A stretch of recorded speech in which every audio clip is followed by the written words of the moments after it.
मित्रों, आज हम आपको भगवान श्री रामावतार की लीलाओं का वर्णन सुनाने जा रहे हैं। एक बार की बात है, राजा खटवांग के वंश में दशरथ नामक अत्यंत प्रतापी और तेजस्वी राजा हुए। उन्होंने धर्म पूर्वक अयोध्यापुरी में राज्य किया। उनकी 3 रानियां थी, कौशल्या, सुमित्रा तथा कैकई। कौशल्या के गर्भ से भगवान विष्णु ने रामचंद्र अवतार लिया तथा कैकई से भरत और सुमित्रा से शेषवावतार लक्ष्मण तथा शत्रुघ्न का जन्म हुआ। जिन दशरथ नंदन श्री रामचंद्र जी ने अपनी बाल्यावस्था में मारीच तथा सुबाहु आदि राक्षसों को मारकर विश्वामित्र ऋषि से यज्ञ की रक्षा की, उन्होंने गुरु विश्वामित्र के साथ अपने भाई लक्ष्मण सहित जनकपुर में जाकर श्री शिव जी के धनुष को बिना ही श्रम के तोड़कर परशुराम का गर्व दूर किया और जनक सुता सीता के साथ विवाह किया। फिर वे अपने पिता की आज्ञानुसार लक्ष्मण तथा जानकी सहित 14 वर्ष के लिए वन को गए। जब लक्ष्मण ने पंचवटी में रावण की बहन शूर्पणखा के नाक कान काट लिए, उस समय खरदूषण, तीसरा आदि 14,000 राक्षसों की सेना ले श्री रामचंद्र जी से युद्ध करने के लिए आए,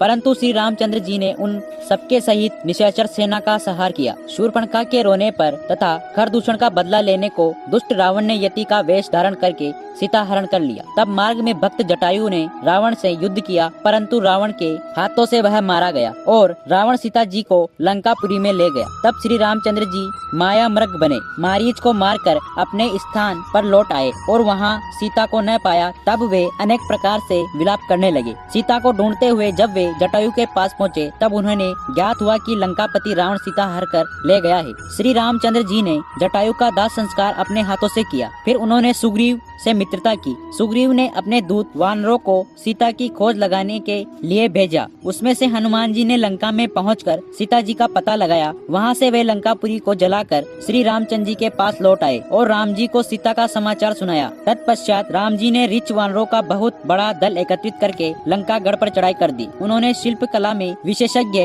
नल नील से समुद्र पर पुल बनवाया। उस पुल के द्वारा राम जी ने अपनी सेना सहित लंका में जाकर रावण से संग्राम किया। तब हनुमान, अंगद आदि वीरों की सहायता से राक्षसों को मार दिया। तत्पश्चात जब कुंभकर्ण और मेघनाद युद्ध में मारे गए, तब श्री रामचंद्र जी ने रावण को भी मारकर उसे अपने परम धाम को भेज दिया। तदुपरांत राम जी ने विभीषण को लंकागढ़ का राजा बना दिया। तब विभीषण ने जानकी जी को रत्न जटित पालकी में बैठाकर श्री रामचंद्र जी के पास लाने की तैयारी की। उस समय वानर भालुओं की इच्छा अपने दर्शन करने की जानकर जानकी जी पालकी में न बैठकर पैदल ही आई और उनको अपने दर्शन देकर कृतार्थ किया। तत्पश्चात श्री रामचंद्र जी सीता, लक्ष्मण एवं हनुमान जी आदि अपने सेनापतियों के सहित पुष्पक विमान में बैठकर लंकागढ़ से अवधपुरी को लौट दिए। जब वे प्रयागराज में पहुंचे तो उन्होंने अपने भाई भरत को अपने आने का समाचार भेजने के लिए वानर राज हनुमान जी को अयोध्या में भेजा। हनुमान जी ने अयोध्या में पहुंचकर भरत जी को राम जी के आगमन का संदेश कह दिया। तब भरत जी गुरु वशिष्ठ, मंत्री, कुटुंबजन